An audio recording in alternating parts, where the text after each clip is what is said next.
Hello everybody and welcome to this amazing game of Bloodstained Ritual of the Night. This game popped up out of nowhere for me and I was shocked to even see it existed. And thanks to a few friends, they put me in touch with this game and I'm deeply in love with it. I had to share this all with you as soon as I could. After sinking so much time into the game, I've come to believe that this has been the best RPG experience I've had for the last few years. I'm a huge fan of the Castlevania series from Konami. They've made such a great side-scrolling action RPG that it's really kept me playing the series for longer than I should have.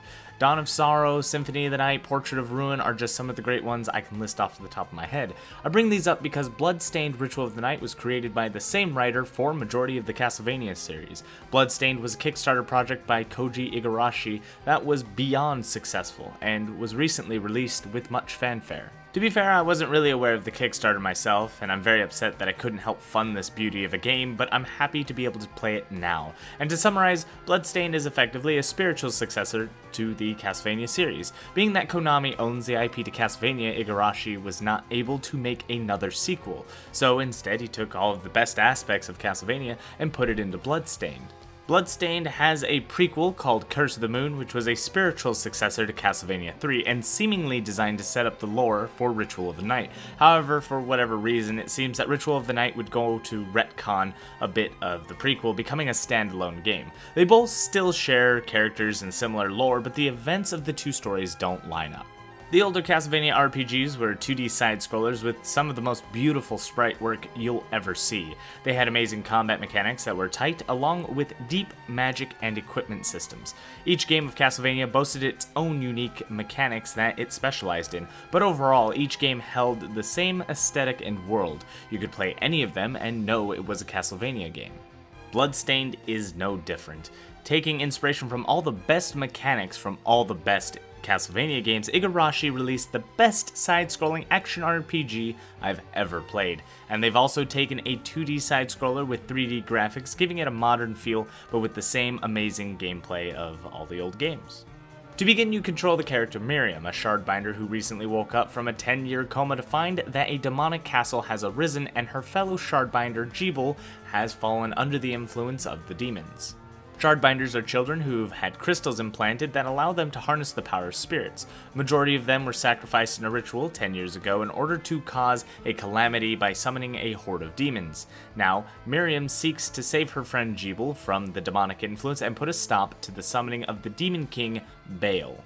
Compared to previous Castlevania games, Miriam would be equivalent to Soma from Aria of Sorrow and Dawn of Sorrow. She's trained in combat so she can wield a vast variety of different weapons, such as combat boots, daggers, spears, swords, guns, whips, and so on. Along with that, she's also capable of absorbing demon shards, which is the same as Soma's ability to absorb demon souls. Each demon has a shard that can randomly drop from their death. If they do, they possess Miriam, giving her a unique power from the demon. Demonic shards also come in a variety of different types. Conjure types allow you to summon forth the power of a demon with a simple press of a button.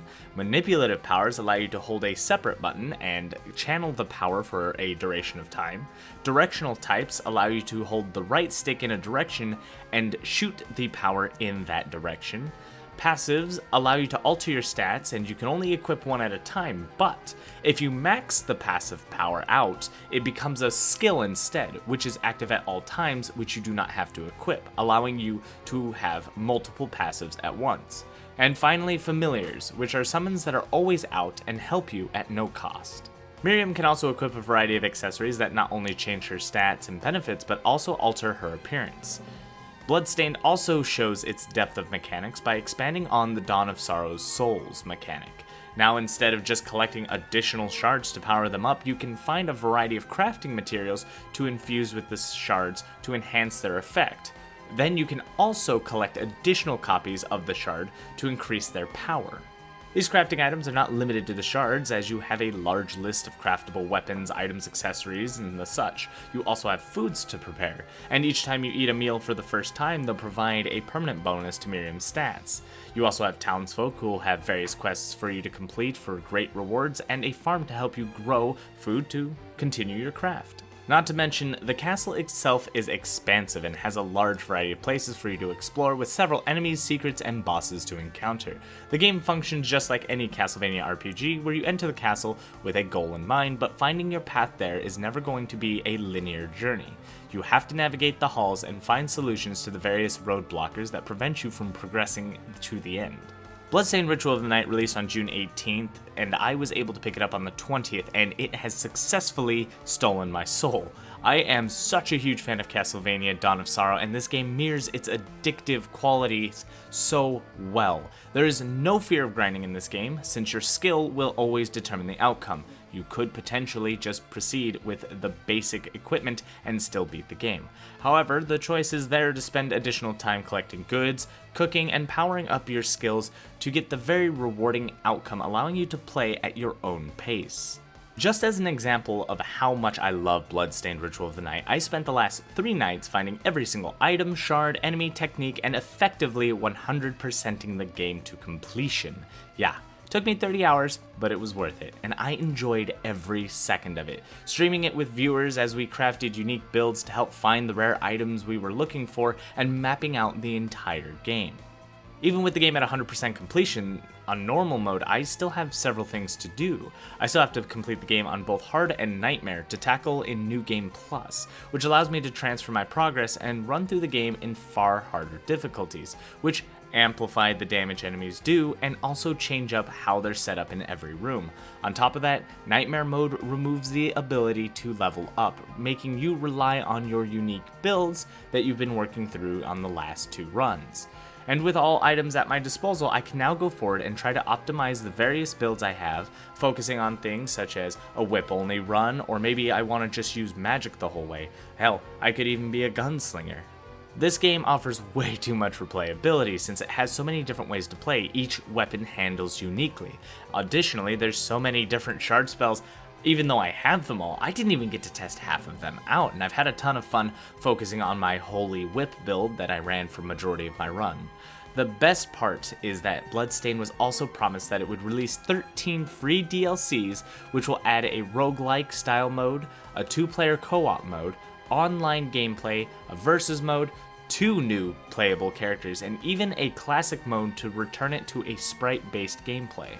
Bloodstained Ritual of the Night is the perfect Castlevania successor and will hopefully see it grow into a series of its own. Has a ton of inspiration and love put into it at every corner, and you'll even see various Easter eggs such as JoJo's Bizarre Adventure, Shovel Knight, and of course several callbacks to Castlevania itself. Even though the formula is old, it feels more fresh than it ever has been, well, ever.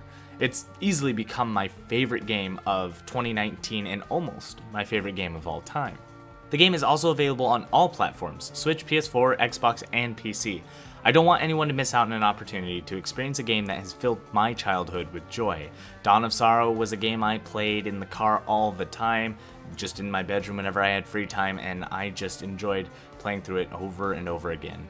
And it's been hard to share that love of Castlevania when several people didn't even have a Nintendo DS to play the series on.